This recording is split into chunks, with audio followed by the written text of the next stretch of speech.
গরিব পরিবারের এক তরুণ সাজ্জাদ পড়াশোনা শেষ করে চাকরির খোঁজ করছিল। এমন সময় তার ধার্মিক বাবা তাকে বিয়ের জন্য পীড়াপিড়ি করতে শুরু করলো এবং বাল্যকালের এক ধনী বন্ধুর একমাত্র মেয়ে সারাকে দেখাতে নিয়ে গেল।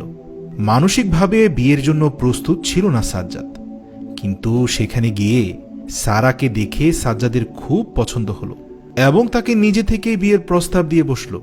সারা সাথে সাথে অট্ট হাসিতে ফেটে পড়ল। সে তাচ্ছিল্য করে সাজ্জাদকে বলল, আপনার মাসিক আয় আমার দৈনিক হাত খরচের সমান।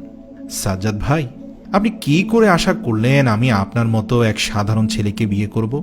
আমার বোকা বাবার অনুরোধ ফেলতে পারিনি, তাই আমি আপনার সাথে এখানে দেখা করতে এলাম।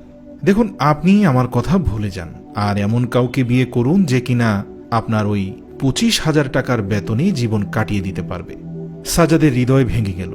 সে অপমানে দুঃখে সেখান থেকে চলে গেল, কিন্তু কিছুতেই সারা এবং তার দেওয়া আঘাতমূলক কথাগুলো ভুলতে পারল না। প্রায় 8টি বছর পর একদিন এক 5 স্টার হোটেলে আবারও দেখা হয়ে যায় সাজ্জাদ ও সারার। সারা সাজ্জাদকে এক দেখাতেই চিনে ফেলল। উচ্ছ্বাসিত হয়ে বলল, কেমন আছেন সাজ্জাদ ভাই?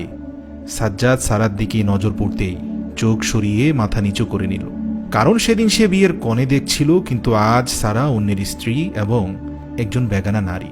সারা সাজ্জাদের দিকে তাকিয়ে বলল, আপনি কি জানেন আমি একজন ধনী ব্যবসায়ীকে বিয়ে করেছি? তার মাসিক আয় 5 লক্ষ টাকা। আসলে সাজ্জাদ ভাই, জীবনের কিছু কিছু সিদ্ধান্ত না আমাদের অনেক ভেবে চিন্তে নিতে হয়। সেদিন যদি আমি আপনার প্রস্তাবে রাজি হয়ে যেতাম, তাহলে আজ এই 5 স্টার হোটেলে ডিনার করতে কি আর আসতে পারতাম? সাজ্জাদ আবারও সারার কথায় খুবই দুঃখ পেল, কিন্তু সে কিছুই বলল না, বরং মাথা নিচু করে একটা ভদ্রতার হাসি দিয়ে চুপচাপ দাঁড়িয়ে রইল। এমন সময় ওয়াশরুম থেকে বেরিয়ে এলো সারার স্বামী। সে সারার কাছে এসেই সারাকে কোনো কথা বলার সুযোগ না দিয়ে সাজ্জাদের দিকে সম্মানের দৃষ্টিতে তাকিয়ে বলল, আরে স্যার, আপনি এখানে? আমার স্ত্রীর সাথে কি আপনার পরিচয় হয়েছে? এই হলো আমার স্ত্রী সারা। এই বলে সারার স্বামী সাজ্জাদকে দেখিয়ে সারাকে বলল, উনি আমাদের বস, আমাদের $200 বিলিয়ন মূল্যের বিজনেস কোম্পানির প্রতিষ্ঠাতা। সারা ঘটনার আকস্মিকতায় কোনো কথা বলতে পারল না।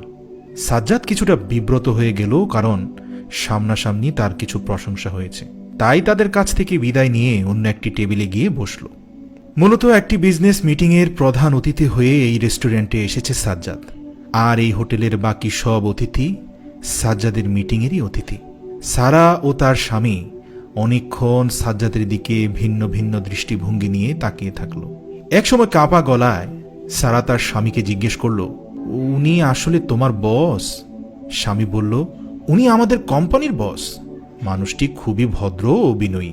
তিনি আমাদের কাজের যথেষ্ট মূল্যায়ন করেন। জানো, তিনি আমাদের মূল্যায়ন করেন বলেই আজ আমি এ পজিশনে আসতে পেরেছি।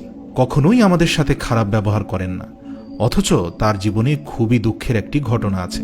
তার প্রথম জীবনে বাবার পছন্দের এক মেয়ে তার বিয়ের প্রস্তাব তাচ্ছিল্যের সাথে প্রত্যাখ্যান করেছিল, কারণ উনি সে সময় সাধারণ বেতনে চাকরি করতেন। তাই ওনাকে বিয়ে করতে ধনী মেয়েটি রাজি হয়নি।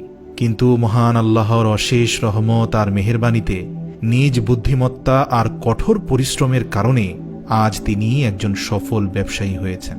তার মাসিক আয় আমাদের কল্পনাকেও ছাড়িয়ে যাবে, কিন্তু তিনি ওই মেয়েকে এখনো অনেক সম্মান করেন।